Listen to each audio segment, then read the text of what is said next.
चाय पे चर्चा देश की आवाज, चाय पे चर्चा देश की आवाज।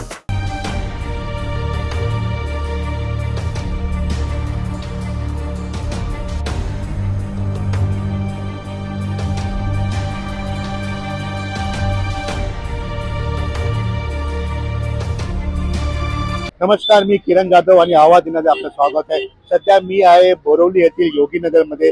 माझ्यासोबत ऑटो चालक आहेत। आपण पाहू शकतो की मोठ्या संख्येने इथे ऑटो चालक जमा झालेले आहेत। आज आपण त्यांच्याशी चायवरती चर्चा करणार आहेत की येणारी जी निवडणूक आहे मुंबई महानगरपालिका, त्यात त्यांचं काय म्हणणं आहे। मी सुरुवात पहिला यांच्याशी करतो। तर काय सांगाल निवडणुकाच्या DMCचा? माझं नाव इसाक मुल्ला आहे। आता काय आहे, आता नगरसेवक इलेक्शन आहे। आता 30 तारखेला समजा लास्ट शेवटची तारीख आहे फॉर्म भरायची। अजूनपर्यंत कोण इथे पहिले तर BJPचा नगरसेवक होता, आता सध्या तर कोणाचं काय माहीत नाही आहे। आता 15 तारखेला त्याची इलेक्शन आहे। तर माझं म्हणणं आहे की जे बी चांगलं लोक असतील, कुठल्याही पार्टीचे लोक असू दे, कुठलीही पार्टी, आम्हाला पार्टीची काय हे नाही। आम्हाला चांगला माणूस पाहिजे, लोकांची मदत करायला रात्री रात्री काय असल्या लोकांची। आम्ही तर खास कर आम्ही तर बोलणार की आमचे रिक्षावाले भाऊ आहेत, एवढे संख्येने आमच्या संख्या असतात।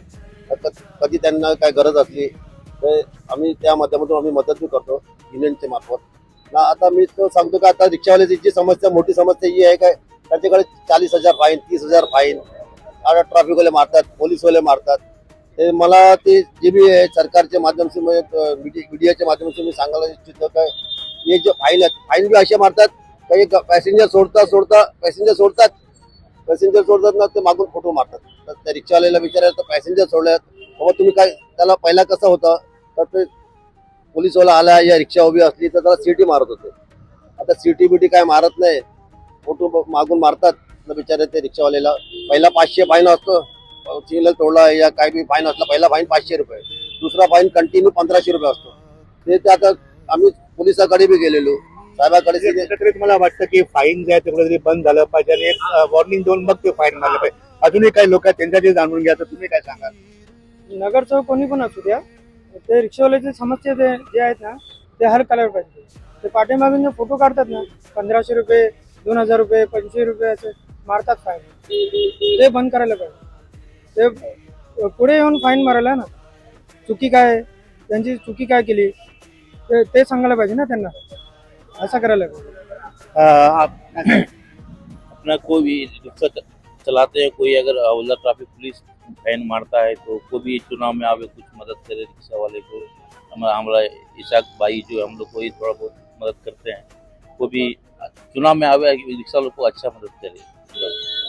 आपण पाहू शकतो एक चांगला नगरसेवकाची ते मागणी अजूनही काही सर काय सांगाल तुम्ही? देखिए, अपने एरिया में कोई भी नगरसेवक हो अच्छा काम करे, गरीबों पर ध्यान दे, रिक्शा वालों के ऊपर खास करके ध्यान दे। रिक्शा वाले इतना परेशान है कि एक रिक्शे पे अभी 20-20 हजार रुपया फाइन है। जबकि आज से 10 दिन पहले मैं खुद ही स्टेशन पे जो भाड़ा उतार रहा हूँ, पीछे से मेरे गाड़ी के फोटो मार रहा है। ये सब परेशानी है। हम तो खास करके कहेंगे कोई भी नगर सेवक बने, है ना, लेकिन वो रिक्शा वालों के ऊपर ज्यादा ध्यान दे, है ना, क्योंकि बस बंद हो जाती है, ट्रेन बंद हो जाती है, ये रिक्शा जो है पब्लिक को सेवा करती है। लेकिन आज रिक्शा वाला इतना परेशान है तो वो इतना फाइन मार देता है कि वो फाइन नहीं भर सकता। अगर फाइन भरेगा तो वो भूखा मरेगा, कमाएगा क्या और और फाइन क्या ही भरता करेगा? रहेगा। ठीक है, अजूनही काय लोक आहेत सर, तुम्ही काय सांगाल? वही बात है, जो रिक्शा वाले चलाते हैं अपने किधर भी खड़ा करते हैं, उसको फट फाइन मार के फोटो भेज देते हैं, ये बंद करना चाहिए।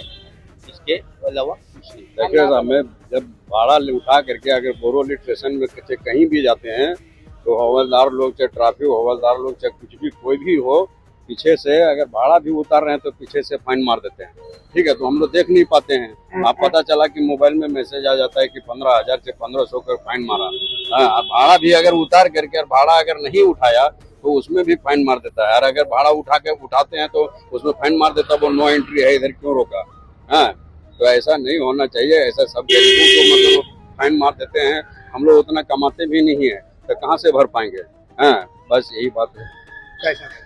हाँ, मेरा भी सेम ही रहेगा। बहुत ज्यादा फाइन मार रहे हैं ये लोग, बहुत ज्यादा वो सब कर रहे हैं। मेरे गाड़ी ऊपर भी बहुत फाइन मार के रखे हुए हैं और भर नहीं पाता है, उतना धंधा भी नहीं हो पाता है। यही मेरा भी रहेगा क्वेश्चन।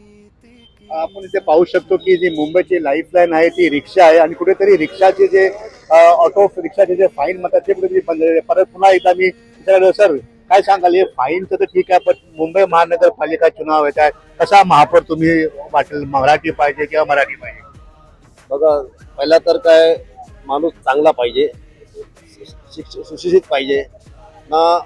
आता महाराष्ट्र आहे, मुंबई आहे, तर मराठी महापौर पाहिजे आम्हाला, म्हणजे मराठी पाहिजे और चांगला पाहिजे, म्हणजे सर्वांना घेऊन चालणारा माणूस पाहिजे, ते कुठल्याही पार्टीचा असू दे. आम्हाला काय पार्टीशी एवढा काही हे नाही. लोक काम करणारा पाहिजे ना. लोक रिक्षा आहे, जो गोरगरीब आहेत, लोक जो मजूर काम करतात, लोकांची मदत करणारा पाहिजे. चांगला असा महापौर पाहिजे की मुंबई सुधारली पाहिजे. पहिला मुंबई एकदम चांगली होती, आता मुंबईमध्ये थोडा रोजगार कमी झालेला आहे. तिथून आता लोक पहिला गावावर येत होते, लोक मराठी माणसा लोकांना मदत करत होते, सर्व मदत होते. पण आता ती कंडिशन राहिलेली नाही पहिल्यासारखी. आता या नवीन 2026ला नवीन वर्ष येणार 26 असा चांगला 5 वर्ष चांगला जावे, जो बी महापौर येईल तर चांगला काम करायला पाहिजे. त्या लोकांची मदत खास कर जास्त करून रिक्षा मुंबईमध्ये रिक्षा 24 तास चालतात, 30 सर्व्हिस देतात. तुमचा बस बंद होईल, ट्रेन बंद होईल रात्री 2च्या नंतर, कोणी रिक्षा 24 तास उभे राहतात. ते बी लोक कोण पियालेला असतो, कोण कसा माणूस असतो, रिक्षामध्ये बसतात, कोण गुंडागिरी करतो, लोक येतात. ते बी बिचारे रिक्षावाले घाबरत नाही.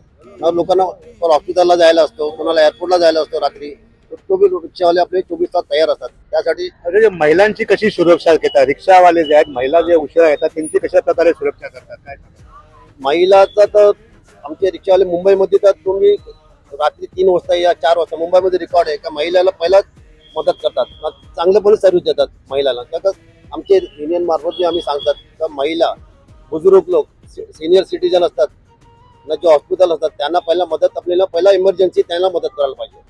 ते असे रिक्षावाले बी लोक, किती लोकांचे सामान, माझं ऑफिस आहे इकडे, तर एका रिक्षावाले एखादा लॅपटॉप गेलेला बोरेलीवर, तर लॅपटॉप नाही MHP चौकीवर लॅपटॉप गेलेला, तर मला साहेबांनी फोन केला MHPवर, इसाक बोला असा लॅपटॉप गेलेला मिलिटरीवालेचा.